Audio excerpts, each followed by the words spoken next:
Saya kira ini terpenting adalah aspek bagaimana penegakan ya, good corporate governance itu bisa dijalankan. Jadi maksudnya itu bukan cuma sekedar slogan saja, tapi bagaimana implementasi betul-betul bisa dilaksanakan ya. Saya kira kasus-kasus yang melanda BUMN terkait dengan soal ini sudah cukup banyak ya, sudah dilakukan juga langkah-langkah pencegahan ya, yang cukup masif oleh Pak Erick Thohir, tapi kelihatan bahwa kemudian masih muncul masalah satu, dua, dan seterusnya begitu. Jadi menurut saya yang penting sekarang adalah monitoring ya atas sisi pengawasan yang memang harus lebih diperkuat, dan yang lebih penting adalah kemudian eksekusi atas law enforcement. Kalau kemudian temuan sudah didapat, ada kasus, ada yang jelas cukup salah begitu ya, maka kemudian law enforcement harus, sehingga ada efek jerah terhadap BUMN-BUMN lainnya. Saya kira hal-hal seperti ini menurut saya harus lebih keras dilaksanakan ya. Karena kalau temuan-temuan saya kira kerjasama dengan seluruh aparat penegak hukum, termasuk dengan kejaksaan kan memang sudah cukup sering dilaksanakan ya. Tinggal menurut saya adalah bagaimana implementasi penegakan law enforcement-nya, yang itu menurut saya akan memberikan efek bagus supaya kemudian tidak meluas kasus-kasus seperti ini di BUMN-BUMN lainnya. Kalau misalkan belakangan ini sempat terjadi, berarti apakah bisa dikatakan monitoring ataupun eskalasi law enforcement ini yang tadi Bapak sampaikan belum bekerja secara maksimal, Pak? Apa yang bisa dikoreksi dari itu? Ya, sebetulnya kan mekanisme pengawasan di BUMN itu sudah cukup berlapis ya. Artinya internal perusahaan sendiri mereka punya aparat pengawasan sendiri kan di SPI-nya misalnya. Lalu kemudian mereka harus membuat laporan rutin ya, baik kepada pihak Kementerian BUMN, diaudit juga oleh kantor akuntan publik dan lain-lain. Sehingga saya kira three line of defense-nya secara konsep itu sebetulnya sudah jalan ya. Tapi kemudian menurut saya yang kurang dilakukan sehingga masih timbul kasus kemudian seperti ini adalah bagaimana kemudian penegakan hukum atas kasus-kasus yang ada ditegakkan begitu loh. Sehingga tadi yang saya sampaikan bahwa kemudian orang bisa membuat impresi bahwa kalau kita melakukan kesalahan atau kesalahan dilakukan dan kemudian terbukti, maka kemudian hukumannya cukup berat sehingga itu bisa kemudian membuat ada efek jerah terhadap yang lain-lain. Kalau hal-hal semacam ini saya kira bisa terus dikerjakan ya, tidak ada istilahnya tebang pilih, tidak ada apapun yang betul-betul berlandaskan aspek hukum saja, saya kira itu akan membuat suatu hal yang positif ya. Ada kampanye positif bagaimana penegakan hukum tanpa pandang bulu itu kemudian diterapkan di sisi BUMN ya.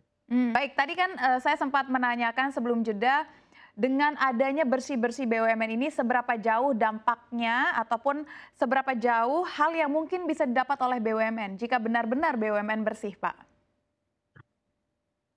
Ya, saya kira yang paling penting kalau kemudian aksi bersih-bersih BUMN ini bisa dijalankan dengan efektif ya. Saya kira yang pertama satu adalah sisi governance bisa ditegakkan lebih besar lagi di lingkup BUMN. Itu artinya bahwa kemudian produktivitas dari BUMN juga bisa ditingkatkan. Karena kita melihat bahwa dalam konteks beberapa kasus yang ada, kerugian negara yang ditimbulkan juga cukup relatif besar ya. Dan sisi kedua saya kira kalau kemudian aspek governance bisa lebih ditegakkan, tentu kepercayaan, trust dari stakeholders juga akan meningkat lah ya. Kalau trust dari stakeholders meningkat juga saya kira performance kinerja BUMN-nya juga akan bisa lebih meningkat lagi, karena kemudian akan ada berbagai banyak kemudahan-kemudahan yang bisa diperoleh BUMN pada saat kemudian kredibilitas dari BUMN itu sendiri juga meningkat.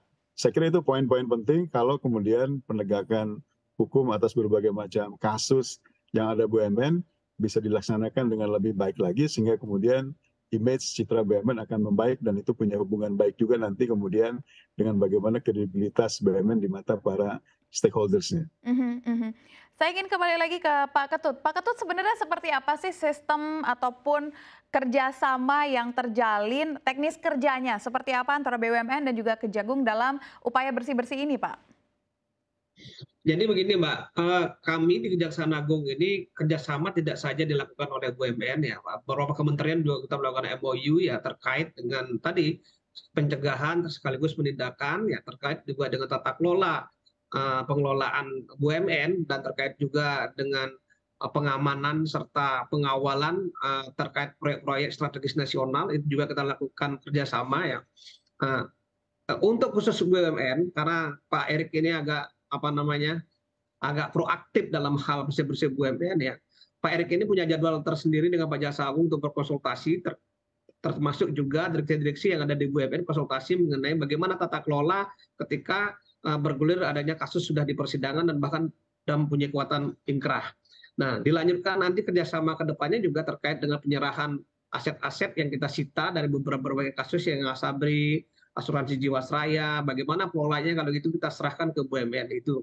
Kemudian ada juga aset yang memang penuh kita sita, kemarin juga kita sampaikan di dalam press conference ya, ada sekitar 3,1 triliun kita serahkan berupa saham dan dana reksa kepada FGE, ya termasuk juga kepada BUMN itu. Itu kerjasama yang kita bangun selama ini, Mbak.